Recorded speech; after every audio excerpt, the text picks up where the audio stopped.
Hey guys, Kingkade here and welcome back to another video. And in this video, I'm going to be sharing with y'all some tips and tricks for Sword Fighter Simulator. Let's get right into this. So we'll go ahead and start off with one of the tips that most people know is like when you should grind power and when you should just like use a power boost to go ahead and grind weapons. So if y'all don't know, grinding power and just like grinding weapons is pretty different because you don't usually do both at the same time. Because for power, for your artifacts right here that you get from the dungeons, to grind power, you'll probably use something like this. Like, I don't really think this is the best thing, but a magic quill plus 1,500% power, so that's like times 15 power right there, and then all that other stuff.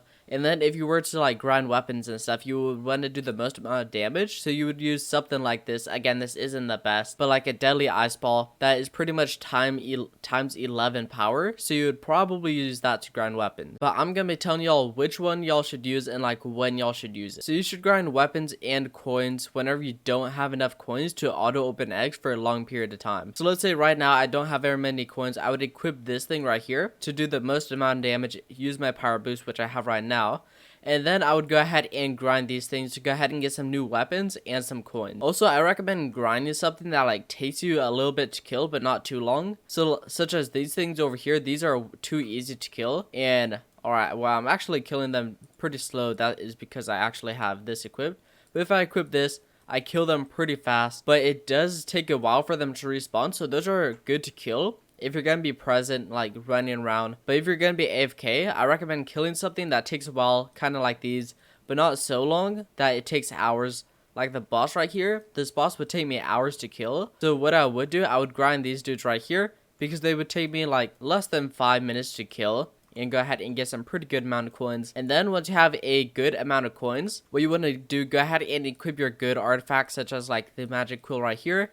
And then you would want to go ahead and use your power boost. However much, I have like 2-hour power boost, so I would go ahead and use these. And then you would go up to an egg and you would auto open eggs for just hours, because of course you can't get coins while opening eggs. So this is the time that most people just grind the power. And then once they're out of coins, they equip their damage boost again. And then they go grind more coins and more weapons. And then they just come back over here, auto open eggs, hopefully get some secrets while they go ahead and grind their power. Also, I kind of mentioned this, but the next tip I have is to go ahead and go into the dungeons to get some pretty good artifacts, which I actually haven't really gone in the dungeons for quite a while, which I should do again so I can get some better artifacts. But yeah, the dungeons are right here, the time trials. So you go ahead and enter them. You can enter like that, or you can use the teleport thing and just click dungeon. So over here, you can also get boost from like the coins you get, which is pretty nice. But yeah, you just wait for one of these to open. This one is the easy mode, this one is the hard mode. I recommend going into the hard mode one because you'll go ahead and get way better items. I also recommend joining the Sword Fighter Simulator Discord server because on there you can find like people who are fighting the dungeons as well. And you can join their private server and then they can just carry you like all the way to the end. And then you'll get all the artifacts for like pretty much free because you don't really do much. Yeah, once you go ahead and fight them, also by the way, to get the artifacts, you only have to hit the boss, which I'm pretty sure the boss is like every 5 rooms. You only have to hit the boss once, and then you'll go ahead and get the artifact, which is pretty nice. And also, for the next tip, what I recommend doing, this is kind of a beginner's one, but I recommend doing all of the quests. So go up to like these people, they're at the beginning of every world. So if I go over here, there will go ahead and be another one right here. I recommend talking to them and completing all of their quests, because once you go ahead and complete all of their quests, then they will go ahead and give you a 5% permanent power boost, which those are for every world. So I think there's like 10 worlds now, so if you do them for all worlds, then you'll get a plus 50% power boost, and it just stacks up. Also, some worlds such as the Skull Cove have some extra quest people as well. I also recommend doing them, such as this person right here, plus 13% swing speed, which is permanent, which is pretty nice. So you can do those in some worlds as well. I recommend looking through those because those are really helpful. And for this next tip, it's pretty easy, but I recommend making everything shinies and celestials. Yeah, that's pretty simple though. Most of y'all already know that. And then in the most recent update, which they actually added like an hour or two ago, you can actually enchant your pets now, which I really recommend doing it. It is in the high havens right here. So go up here, go ahead and toss in a pet, such as like, let's say I want to do this one. You can go ahead and use these things right here. You actually get these from the dungeons. So that is another reason why you want to go ahead and fight the dungeons, because you get these from it. You can go ahead and put things on your pets, such as this one right here. I went ahead and tested it out.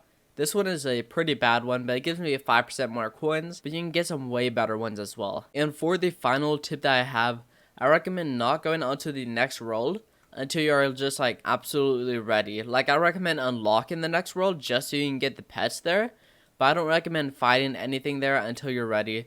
And this is another world that has an extra NPC, an undead key. Oh, dang. Alright, well, I can actually travel through here now. And alright, that is pretty cool. I'll go ahead and check that out later. But yeah, right now, I haven't really grinded very much in the past 2 weeks, so I'm quite a bit behind because today they just released the underwater world, which I'm still kind of stuck in this one. So in this place, it still takes me like 5 minutes to go ahead and kill these dudes right here. It's going pretty slow right now because I have my power boost on. But yeah. But the things in the next world, the most basic things, have as much health as this boss right here. And this boss would take me hours to kill.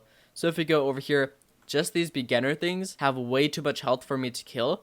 So I recommend going back into your previous world that you have and just keep grinding things here until you get good enough to go ahead and just grind those other beginner things. But I do recommend still unlocking this world, because what you can do, you can save up enough coins to go ahead and buy the newest egg. Like, let's say I just unlocked the world and I have enough coins, I can go ahead and open up some of these eggs right here, and it just gives you really good pets. I went ahead and bought some of the Robux ones because those actually help quite a bit. But if you go over here, you can just buy some of these pets and they're way better, such as this one. This one is a mythical from the previous world, and this is an epic from the newest world, and it's 4 times better. So that is really helpful to do. But once you unlock this world and open up the eggs, I recommend just going back and killing everything here until you're ready to go ahead and move on. And yeah, those are pretty much all of the tips I have. One last tip though, if you're going to go ahead and use a ×2 damage boost, that is a pretty good time to go ahead and use a ×2 coin boost as well, because you'll kill things twice as fast and you'll get twice as much coins. So those are just 2 good things to like stack on top of each other. But yeah, that's going to go ahead and be all for this video though. So go ahead and leave a like, subscribe, and turn on post notifications, and I'll see you all in the next video.